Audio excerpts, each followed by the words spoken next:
جو امت کے حق تھے حضور نے وہ ادا کیے، لیکن امت کے ذمے جو حقوق تھے پیغمبر کے لیے، آج امت نے سوچنا ہے کہ امت نے کیا وہ حقوق پورے کیے؟ جس طرح طائف کے بازاروں سے لے کے مکے کی گلیوں تک اذیتیں سہی، تکلیفیں گوارا کی، مقاومتیں، مخالفتیں، نکتہ چینیوں کے طوفان، ناموافق حالات کے جھگڑ، اذیتیں، کسے ہوئے آوازیں، کیا کچھ نہیں تھا۔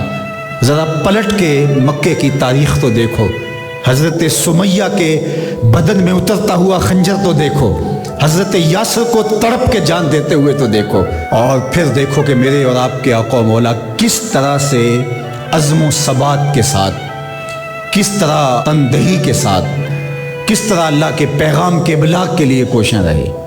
گھر میں فاقے تھے، کئی دن تک چولہا نہیں جلا، لیکن تبلیغ کے تسلسل میں فرق نہیں آیا، اور پھر تبلیغی عمل کو کسی غرض سے بھی ملوث نہیں ہونے دیا۔ لا اسألکم علیہ اجرا اس پہ شاہد عادل ہے۔ قیامت تک اپنی نسل کے لیے صدقہ بھی حرام کر دیا، زکوٰۃ بھی حرام کر دی، کہ میری نسل بھی تم سے کچھ نہیں لے گی، میں محض اللہ کی رضا کے لیے تم تک پیغام حق کا ابلاغ کیا ہے۔ جو حق تھا حضور کے ذمے امت کا، اس کو ادا کیا۔ اب امت کے ذمے جو حق ہیں، ذرا امت ایک لمحے کے لیے سوچے کہ وہ حق ادا کیا۔ سب سے پہلا حق جو امت کے ذمے عائد ہوتا ہے وہ ہے ایمان بالرسول، نبی پر ایمان لانا۔ ایمان لانے کا مطلب کیا ہے؟ تسلیم کردن، گردن نہادن، سر تسلیم خم کر دینا، یہ ہے ایمان۔ اپنی خواہش ترک کر کے جس کو مان لیا ہے اس کے لیے گردن جھکا دینا۔ تیرے ہندیاں سندیاں محبوبہ، میں کافر ہواں جے میں ہواں۔ دوسرا تقاضا اتباع ہے، اور وہ ایمان کا تقاضا بھی ہے۔ رسول کو ماننے کا مطلب یہ ہے کہ رسول کی مانی بھی جائے۔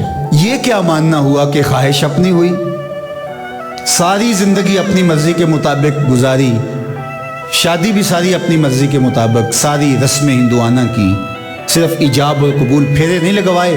وہاں کہا چلو یہاں ہم دین کا ٹچ دے دیتے ہیں، وہاں چلو تدفین کا مرحلہ آیا تو جلاتے نہیں ہیں، کفن پہنا دیتے ہیں اور تدفین کر دیتے ہیں چونکہ ہم مسلمان ہوتے ہیں۔ فیکٹری کے اندر جو کچھ ہو رہا ہے وہ سارا بینک سے لمٹیں چل رہی ہیں، وہ سارا جو ہے وہ اللہ سے اعلان جنگ ہے، اور باہر نمائش کے لیے دسترخوان لگایا ہوا ہے کہ ہم غریبوں کو کھانا کھلا رہے ہیں۔